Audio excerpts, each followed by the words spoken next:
From self-discovery to unapologetic passion, from inner strength to outward influence, It's Your Turn charts the journey of empowerment.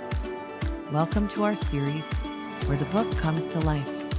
In each episode, we explore a chapter's wisdom through real stories. We uncover the strategies that turn potential into power. And we witness how one woman's journey can inspire countless others. Prepare to see yourself in these pages and voices. Because with every story, we're reminded, it's your turn to write the next chapter. So hi, and welcome to this conversation related to the book It's Your Turn. And my very special guest today is Dion Johnson. Dion is an ex-midwife and director in public services, where she pioneered, coordinated, and led special services serving highly vulnerable and marginalized client groups. Now, in this moment, as a multi-award-winning women's champion with the repowerment of women in senior leadership at the heart of her mission, Dion works behind the global leadership scenes as strategic partner, spiritual advisor, and executive power coach to some of the most influential women across sectors and industries. She is challenging and changing the inner narrative about what it means to be a credible influencer in contemporary board-level leadership.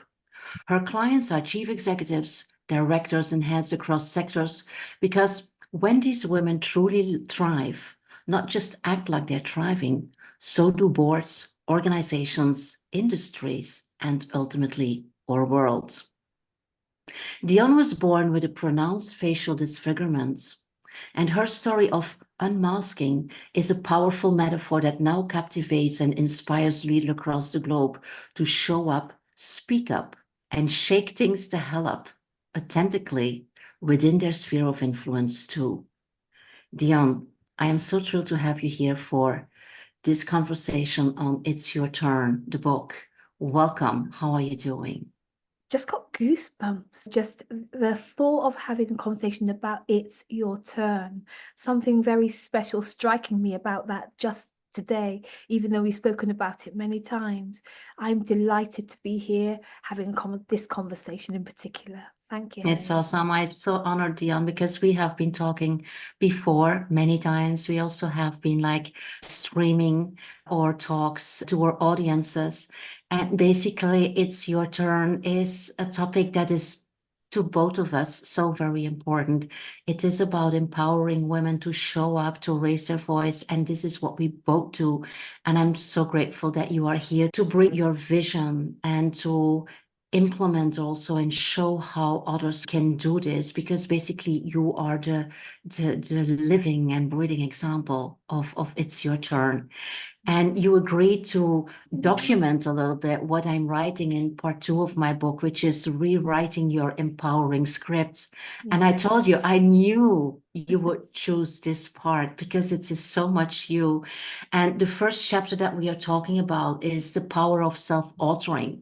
And in this chapter, we really explore the profound impact of narratives on shaping societies and identities. And your journey of unmasking basically serves as such a powerful metaphor for embracing our authentic selves. So let us just jump in with this first question and tell me, in terms of what realizations helped you understand the profound impact that narratives have in shaping societies and in shaping identities? When I was a child, I think back to my childhood and I remember having this conversation happening in my head the whole time. I would be talking to someone, not sure who, not sure the quality of that voice, but I've always, from a child, been aware of this inner narrative happening. And so fast forward to adult life, when I decide that I'm going to change my life around, I realized that voice was always with me. And I realized that dialogue was always going on. I realized that dialogue was, shaping my decision making. but I had to come to this place where I woke up to it. Like, it was happening quite spontaneously, and then I woke up to it and realized that not all of that conversation that was going on the inside of me was helpful. Not all of that conversation going on the inside of me was true. Not all of that conversation going on the inside of me was helping me to get where I needed or wanted to get to in my life. So there's been this kind of journey of realizing its presence, in the narrative, realizing that it's happening, realizing that it's important in shaping the journey, realizing that I can master this conversation, that I can actually take command of this conversation that's happening inside of me. It's all been one big learning, and an exciting learning that I have had to master for myself personally before I could even think about it being appropriate and applying to other women, people that I work with. It was a very personal journey. Yeah, I can only imagine. And basically, this reflecting on your influences from when you were a child, they really helped also uncover and also disempower the thoughts and ideas that were not serving you anymore, things that we all internalize without even realizing very often. And then we feel depleted and powerless, and we don't really know why. And it's because these voices in our head that we're not really even aware of. So how did you challenge these narratives? What Well, I think strategies that did you they challenged me first. You see, use? my life hurt. I felt my life was painful. It felt like, on one hand, I like to say that I had one foot on the gas. So I was accelerating through life. People would call me successful. I've always been a leader type, really progressing, trying to push forward, striving to make it and have it all and do it all.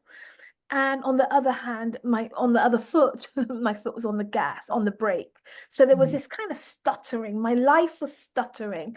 There was an ache. There was a desire to move, to grow, to excel, to elevate, to accelerate. And then there was this pulling back, this dis-ease, this conflict, this relationships didn't work very well. So I think that the narrative woke me up to itself, and I saw that my life wasn't working and made a decision that I wanted to understand why and to sort it out. I like to say that I am Black in a white world. I am a woman, a Black woman in a white man's world. I am facially different, disfigured in a beauty obsessed world, a world that really has clear definitions of what it is to be a beautiful woman. And I didn't feel that I fit into that. Also, a woman of really active faith, a spiritual woman in a time, it's becoming more popular now, but in a time when it was not really in the professional world, people didn't talk about that kind of stuff. So there was all of these really key things about me that the voice, the narrative, thought and spoke to me often about how inferior these things about me made me, about how I didn't match up to dominant groups. I wasn't the same. I was inferior. I was second class. I was less than.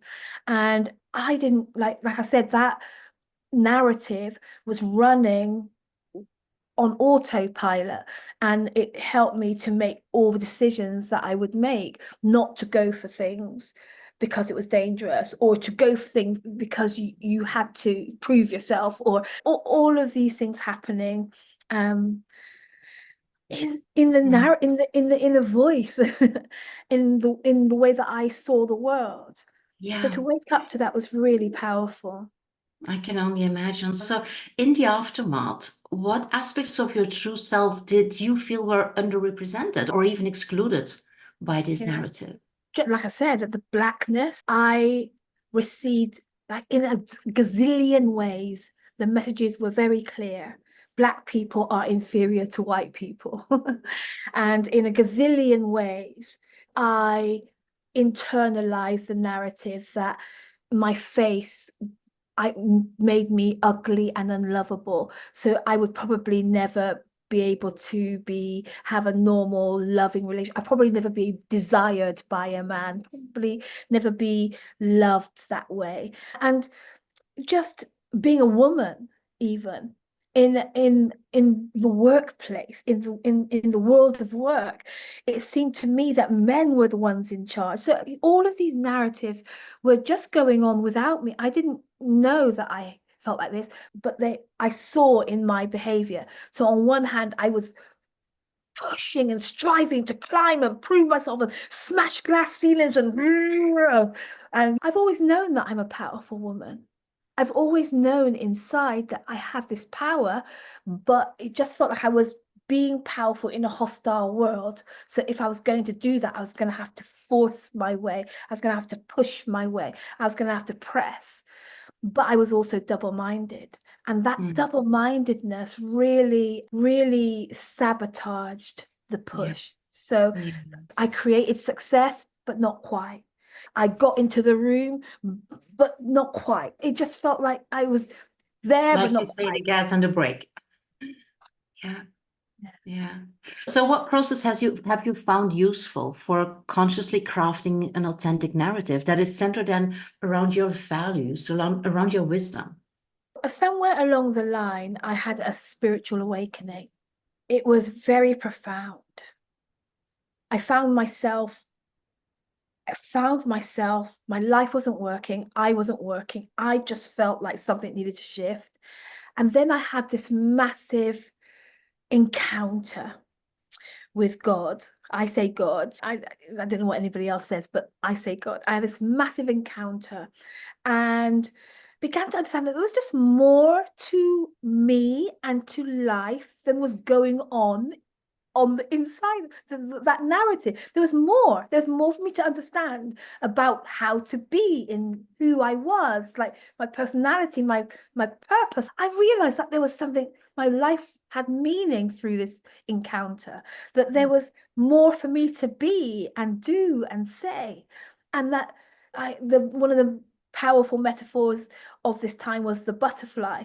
I realized that the caterpillar had no idea that it could be this butterfly. It could absolutely change, like its existence could be dramatically different to the way that it is right now. And that idea really captured me through this spiritual awakening. And so I begin to study the things of the spirit. I begin to study the things of just outside of my usual box of a narrative. I started to learn other things about the meaning of life and about purpose and about destiny and about calling and about interconnectedness of things and just the bigger. So that spiritual journey took me on a path of really making decisions that I was going to be the best me that I could be, that I was going to experiment my way into understanding what could be possible through my life. Yeah, I'm Black. Yes, I'm a woman. Yes, I'm facially different. Yes, I'm a woman of faith in a secular world. Yes, all of these things and all of these messages. But what if that was just my starting point and that there was just this whole huge possibility? So I began to tap into possibility, begin to read, study, pray, surround myself with people who were on this quest to live a fuller, bigger, more impactful, powerful life. And this whole new world began to unfold that it's overwhelming, really. But then I begin to develop practices around just giving myself time to think this stuff through and then implement what I was learning, speak about it, teach it to my clients. All of these ways of discovering a possibility and then using it, exploring it, delving deeper with it, sharing it and trying it on for size. Like this is my practice. This is the way that I am challenging those old narratives, because those narratives are not gone away. They're still there. And when I find that my life is hurting again, it's usually because I have become a little bit too embroiled in those old voices. But I have now a daily practice that allows me to ground myself in what I call spiritual truth about me, about people, about this world of ours, about beyond this world of ours, and just all of that. Yeah. I love it that you also share that these voices don't really go away. And sometimes they show up again when you are like low on energy or when you have just simply put a bad day. And Yeah. this means it's a journey. It's an exploration. It's Yeah. an experimentation sometimes. And we have to be Yeah. aware of that and not let ourselves see this as failure or as Yeah. things not working. It's just our path, and our path is not linear, and it's not like we can undo everything at the same Yeah. time or all the time. Yeah. And what I also You love, know what's Dion, is unwavering? Sorry. What's unwavering is the intention. What's yes, unwavering is the intention to see what's possible through my life. mm, That's not that is steadfast.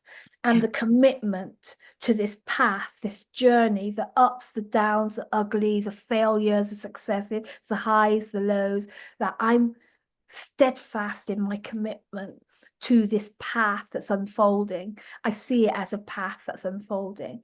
And mhm, I create strategic support for my journey. So my family and friends, professional coaches and mentors and groups that I belong to, friendships like ours, Helena, that can, that just, they don't come for just an event. They're there for the journey. It's an unfolding journey. And I create systems of support to allow mhm. that journey to unfold and to keep my feet planted on that path. Yeah, Mm. it's strategy, it's about consciousness, it's about intentional choices Yeah, and decisions. I love sure. it. And what I also love is that you make clear that we can really define our fulfillment or success or joy or achievements on our own terms. We define them, not somebody else, not society, not the system. Life And this is changing what to I this. hear in your Yeah. story. Yeah. Life changing to discover this. Absolutely. Really life changing. Yeah, absolutely. Defining your own terms of success and of Mm. happiness and of achievement is extremely powerful. Absolutely. Yeah. So, what impact do you hope that your rewritten narrative will have on others, on your clients, on your communities, on your stakeholders, in order to open them up to discover and explore their infinite potential? When this first started happening, I'd been on this 14-year journey of unmasking and learning this stuff at a really deep level. And when it first started happening, it just felt like a little secret, personal, dark experience I was going through in the corner over here by myself somewhere. And it was very personal, very private, very something happening to me personally. But what I've seen is that the lessons that I've been learning, that I learn as I travel this path, have relevance to other people. And this was really mind-blowing because I really thought it was just happening to me. And what I've come to understand is that it's happening for me so that I can share, it can equip me and help me to touch other people's lives. It is happening for other people. And this is really powerful for me because now when I decided that I was going to come out from behind the mask and start sharing what I was learning, sharing what's happening, I began to get messages from all around the world from women who are saying, Dion, I'm not black, but I get what it means to be hiding. Or I haven't got a face like yours, but I get what it means to be masking. I get what it means to be hiding pieces of myself. So you see, it's for the sharing, that my life and our lives are unfolding for the sharing. The lessons that we're learning are like life-giving to other people, and this is just so powerful and fascinating, just makes it all worth it. There's a passage of scripture that says, that somebody says, it was good that we were afflicted. it was good that we were afflicted, because now out of the affliction, I have grown, I've become a different person, I've grown, and now I have more to give to my world. So this is really I know it's a powerful theme in your book, that as we grow, as we go through what we go through on our paths, and that we grow, we begin to give what we have to other people. And this is very powerful. Sharing in our way, from our hearts, transparently, can change our world. That's beautiful. Absolutely. Dion, I would like to go to the second chapter of part 2 of the book, It's Your Turn, and it's about your inner compass. And we have already touched it a little bit in the other questions, but in this chapter, we really delve into the importance of self-discovery through assessment and reflection. And you already have provided such valuable insights to cultivate that self-awareness, but I would love to go a little bit deeper there. And you already touched it a little bit, because you said, when I was a child, I had these voices, but can you describe the turning points that led you to this journey, the moment where you said, okay, stop, no more, this has to change? There have been really several turning points along the way. I believe that turning points come when it's time for you to go to a whole nother level. I've had several turning points, but when 14 years ago, in 2009, people would describe me as a powerful, go-getting leader type.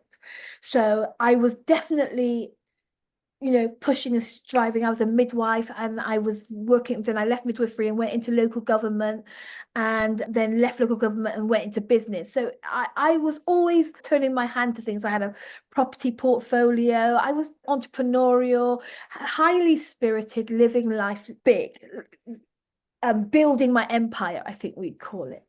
But on the inside, there was something else happening. I wasn't at peace. I wasn't contented. I wasn't happy. Relationships. I struggled to develop strong relationships. That I was always at loggerheads within myself and within my world. I felt like I was at loggerheads and just didn't understand what that was about for a long time. And long story short, my turning point came in what I used to call the week from hell. One little boy, my aunt died. I had a bereavement. My aunt died, and we had all our family and friends from years come by, and I met this little boy there who I'd never seen before, but he tapped me on the shoulder and he told me, "You're ugly." And his words, Helena, really hurt. His words really hurt. I've had this face for all of my life, but something about his words really hurt. And then the very next day, the same thing happened again. Some children ran up to me randomly, jeered me, pointed at my face, laughed at me, and ran away. And I felt this same thing, same hurt. And then the next day, something else happened. I was walking on the street, and a man, when someone was coming towards me, I was walking one direction, he was walking in the other direction, and he double took. He saw my face, he looked at me, and he said out loud, "What the?" And carried on walking. And it just went like that just all week. People pointing at my face, laughing, jeering, and it was really sore. And I was in my 40s at this time. I've been wearing this artificial eye and dark glasses. I was born with a facial disfigurement, and I've been through an extensive corrective surgical process. I was wearing the artificial eye and dark glasses, hiding what I could hide. This wasn't new, but in this week, it's every day something would come to trigger it. And what I've learned is that's just the way that turning points work, is that something keeps getting touched, your sore place, the challenge, the conflict just keeps presenting itself, saying, "Hey, pay attention. Something needs to happen here. Something is trying to move here, something needs to be shifted here. And that's what happened every day that week. And it culminated with me on my knees with my hands up in the air going, what the heck is going on? I'm in pain, something's hurting. And then that's when I had the turning point conversation. I say with God, you might say something else, my higher self. But I heard these questions for the very first time after I'd been wearing the artificial eye and the dark glasses for 40 years. I heard these questions, Dion, when are you going to let people see the real you? When are you going to show up for real? When are you going to stop hiding? When are you going to let people, when are you going to come out? When are you going to let people see you? These questions were ludicrous for me at the time because, like I said, I've been hiding unconsciously, even not even calling it hiding for 40 years. That's how I showed up in my life. That And was your here I foot on was. the brake, right? That's right. Mm. That really was. And here I was being asked to consider, back then, 14 years ago, it was about being asked to let you see my face, take off the artificial eye, the dark glasses, show up with my true face. But it very quickly, once I'd made a decision to do that, it very quickly turned into a decision about letting people see the real me, like all of me. And I realized that I'd been hiding on so many levels. I realized that I've been masking on so many levels. Like we do, we don't just hide ourselves physically. We hide our points of view. We hide our personality. We hide the most precious things about ourselves because we don't think that it fits. We don't think that it's got a place in the world that we're trying to press the gas on, in the world that we're trying to belong to and be part of. We don't get the sense that the true me can fit or has a place there. And so we're masking and we're hiding. And that's how I found out that I am masking and hiding through that week from hell. I call it the week from heaven now, because it was such a powerful turning point. It sparked off a whole new trajectory of self-development and finding my own voice and finding out what I think and who I am. Yeah. Absolutely. Because it's not only changing the relationship you have with yourself and the relationship you have with others, also the relationship you have with the world, with the universe. Yeah. And it's also developing a complete new vision on that. So how did you develop that new vision? Slowly. First of all, it was sitting with, I am powerful. My life has meaning. Questions coming up. I remember a stage where a question came up out of that inquiry. How do you change your beliefs? There was just a random question just came to me. How do you change your beliefs? Because I realized that I had been believing that my life doesn't have meaning, or that I'm not powerful, or that I don't have a place in the world. So then out of that, what would you call it? What do you call it? The ruminating, the consideration, the contemplation, came this question, how do you change your belief? So I went down this rabbit hole of looking. I remember feeling like nobody knows how to change your beliefs. I really struggled to find things that could help me. They were a bit vague, but I remember thinking somebody needs to help people to change their beliefs because this is very hard. I can't find. And then that's how it was, like with the conversations with other people who were going through things. I was coaching at the time and seeing myself in their story, seeing themselves in my story, and then questions coming up. What's money got to do with power? Why am I struggling in my finances like this? Just out of the journey, these questions come up that take you on this really exciting discovery and exciting path of learning and discovering and unlearning things. That's what I've seen, is that the question formulates itself from a desire to grow, from a desire to be more, to do more, to say more. And out of this inquiry, I begin to learn things about myself and think, and then all of a sudden it started to turn into very specific phases of the journey. I remember it started to turn into, what am I going to do with me? This powerful. What am I going to do with me? It's not just for the sake of being powerful. I begin to yearn to use this power to do something, use this power to make a difference, make a change. And out of that inquiry, things like, you could be the best, you could be your best. You could be your best at something. I remember hearing the phrase, the GOAT, the greatest of all time. I remember thinking, like, I wonder if I'm supposed to be the greatest of all time at something. What would that be? And then really, all the time, this is happening almost parallel to me living my life. So when these questions come up, when these ideas when I catch these ideas, it's a powerful thing to catch ideas, catch thoughts, and know that they're important, and then look at how they relate to the life that you're living whilst you have these ideas. It's just a journey. It really is an experiment, an adventure, an escapade.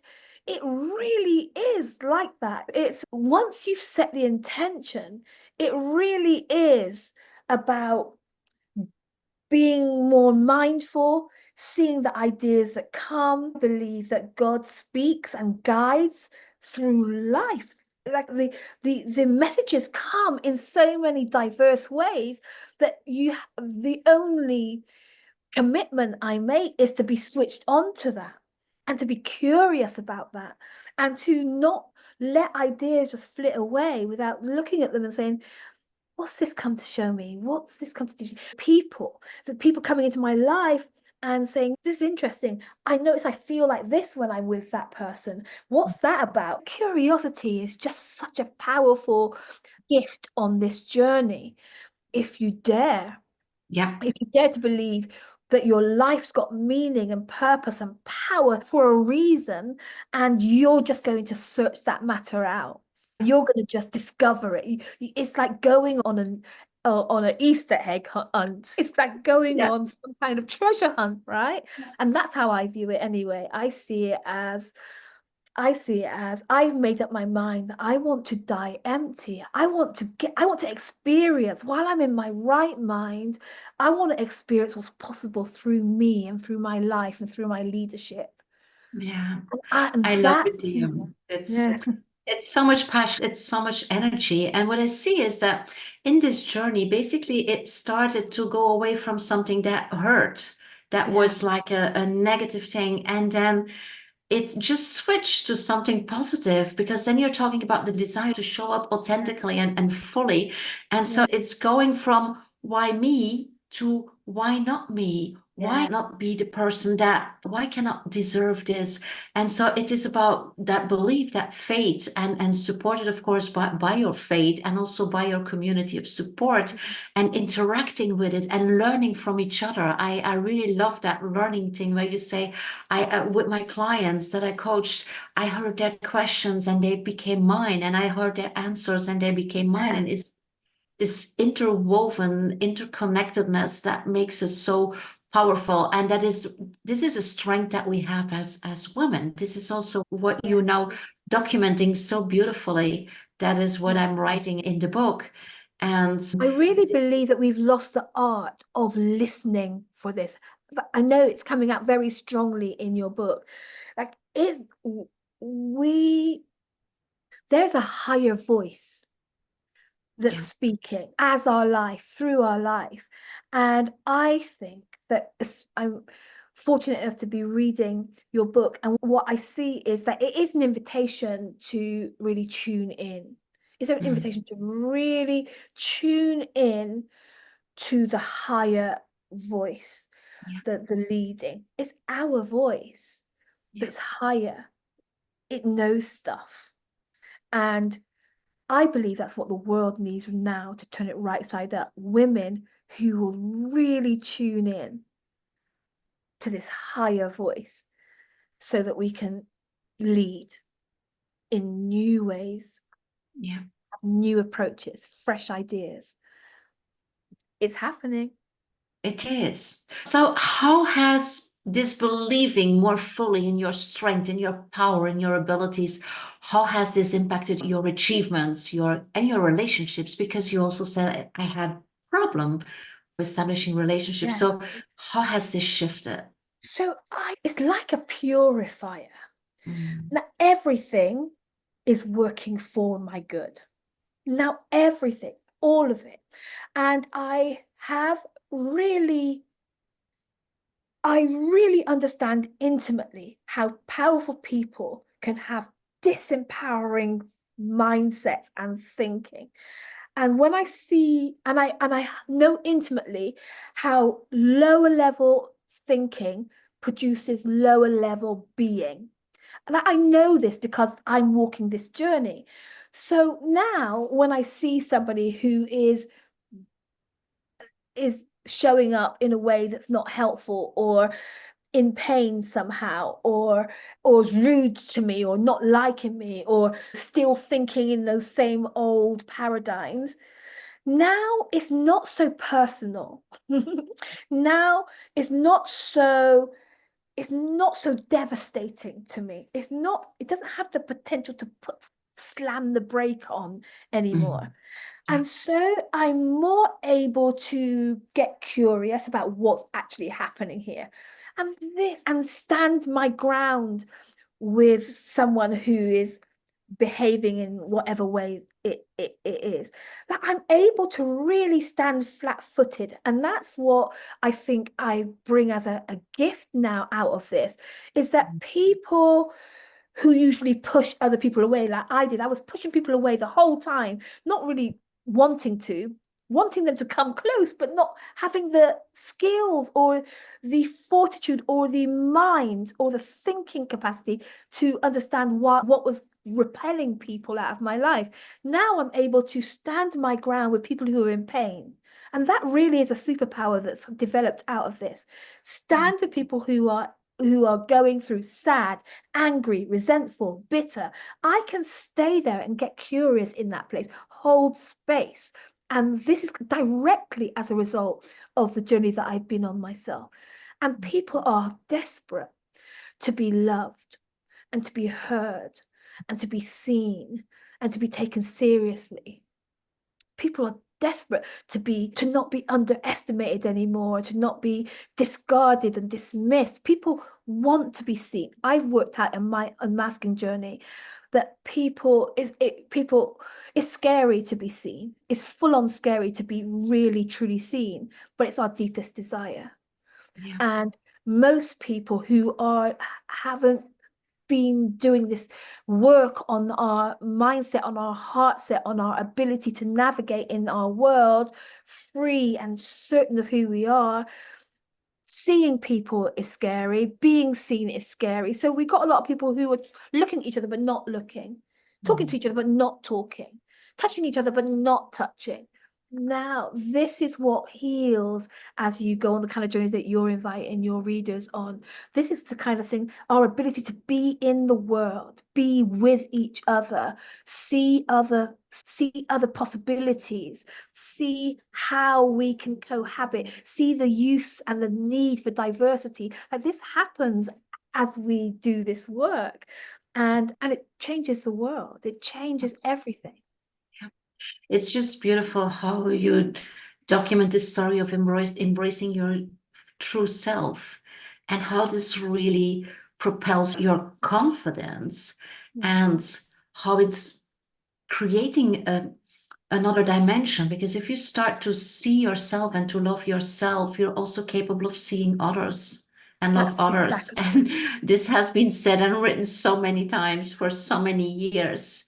But this is such a beautiful example of what you can do if you can embrace your true authentic self, and if you can really have access to your inner compass in order to guide your path and your journey through the world and through life. It's really beautiful. I love what you say about It's been being said since time immemorial. These are not new ideas, but they can be qualitatively new to you. So even though just all of the things that we say all the time, yes, you can, you are powerful, you are loved, we need each other, all the things that we say just off the top of our heads have deeper levels of revelation. So as you go on this journey, I remember realizing, I read a book, The Purpose-Driven Life by Rick Warren, I think. And I remember reading that book and then just realizing, oh my God, I'm loved. And it just hit me. It hit me. I'm loved.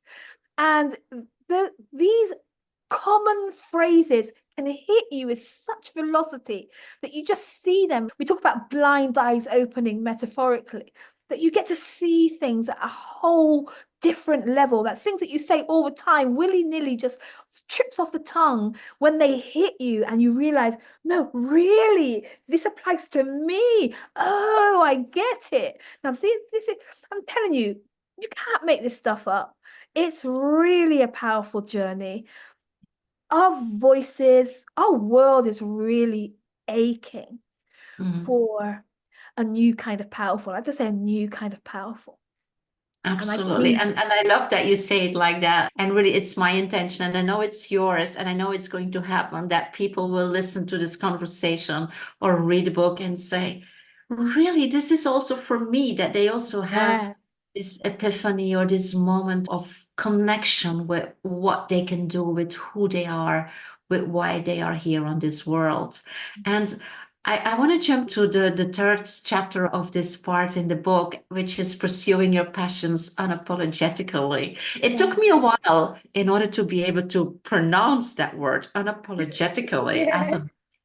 But when I see you, Dion, when I see you, I see a woman that is living her passions unapologetically. And it is so important to understand the importance of leading with your values and your visions and express that and really advocating what inspires you. And you do that so beautifully, so powerfully. Oh, but to get to the place where you are just willing to speak your truth, this is a journey. I remember, I'm a woman of faith. It's come out in this conversation. But I remember being petrified and giving myself pep talks not to let that part of me show, because I know that to say God offends some people or to speak about spiritual things, people don't like it in professional settings. But it's such a part of me that I had to go through a process of allowing myself to just say, you know what, Dion, there is no you if you don't show up with this part of you. I think that there is, in your book, you speak about it so well about the conditioning, the programming that we're told what's okay and what's not okay. And the unapologeticness that we're talking about here costs you something, because really we're taught to apologize and suppress and depress the truest parts of ourselves that don't fit in with the dominant voices. Exactly. And so everyone's talking about being unapologetic now, but unapologetic should not be taken lightly. It takes something. I say shit a lot. And I remember really struggling with the fact that I say shit, and struggling because I was afraid it would come out publicly, because the church would judge me, the people would judge me, they would all think I was bad. But it's the way I talk this way. It comes out sometimes. And oh my goodness, giving yourself the permission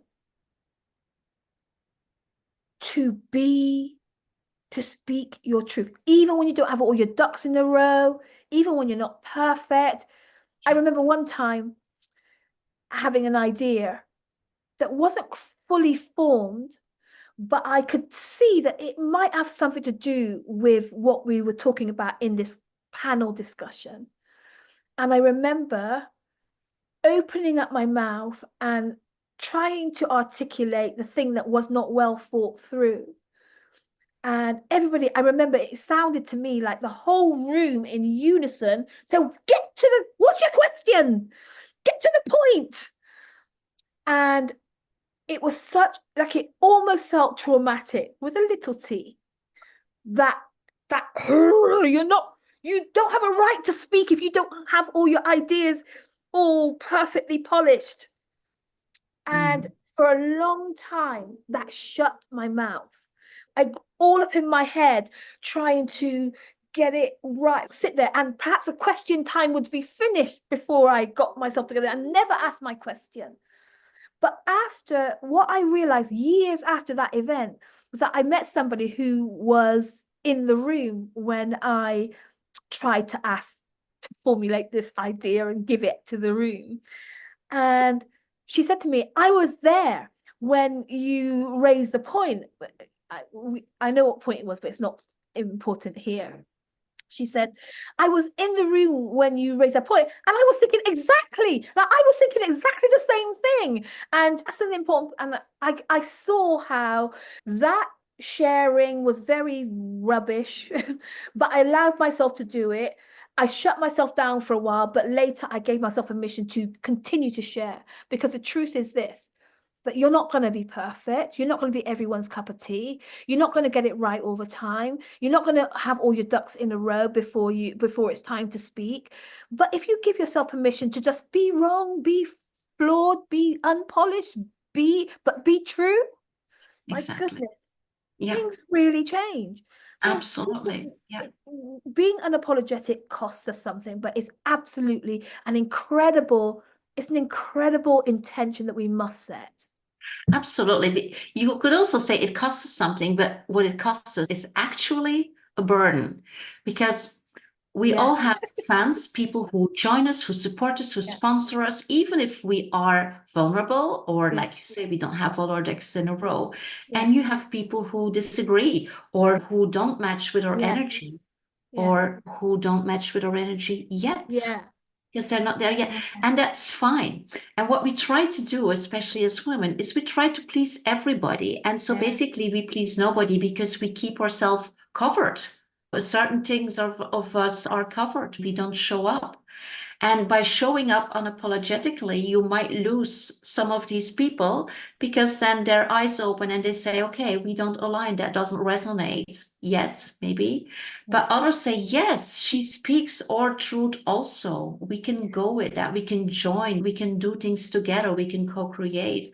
So you're not only losing things that we might be afraid of losing. In the end, we're also losing things that we just don't need, that don't serve us. And that's the power of opening up and really expand, instead of hiding and being protective and not saying. And it's a different body language that already also is attracting people that need what you have, that need your gifts, that need your support, and that basically can contribute. It's not only they need it, it's also they can contribute. And your possibility to co-create just grows. Look at us. Look at how we have co-created things already, and still are, and still will do. For sure.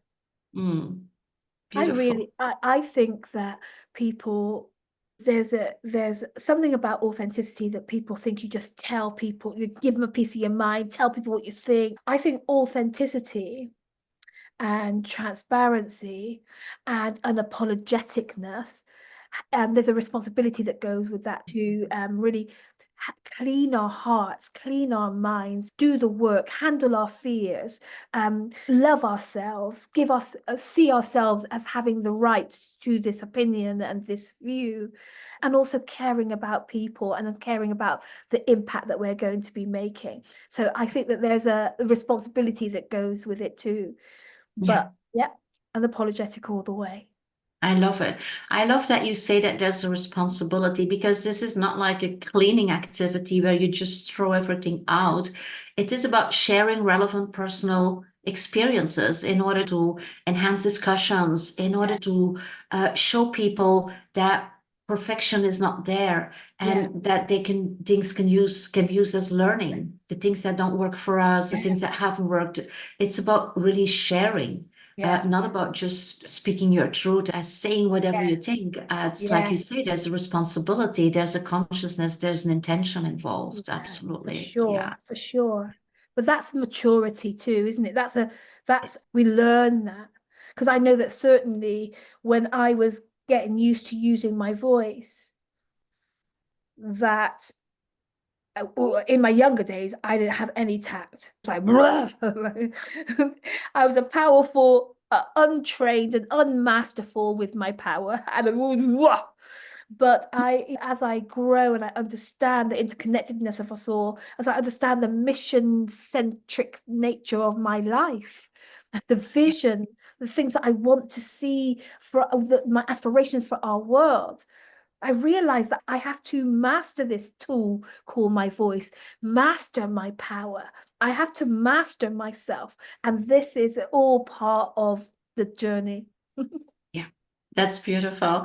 And you know what I also like that is, to me, celebrating victories and celebrating milestones, they really have an impact, and they are really helping us to sustain momentum. And also there we can be just unapologetically, and we can be open with that, celebrate our successes. And talking to you and with you and listening to you is also this experience of celebrating, of sharing things that we do, that we want for ourselves, that we want for others, that we want for the world. Yeah. And I would love to see much more of that with me, with you, with people reading this book, with people watching this conversation, listening into this. So as like a final gift, what is your main advice that you want to share with us in order to do that, to celebrate, to keep that momentum?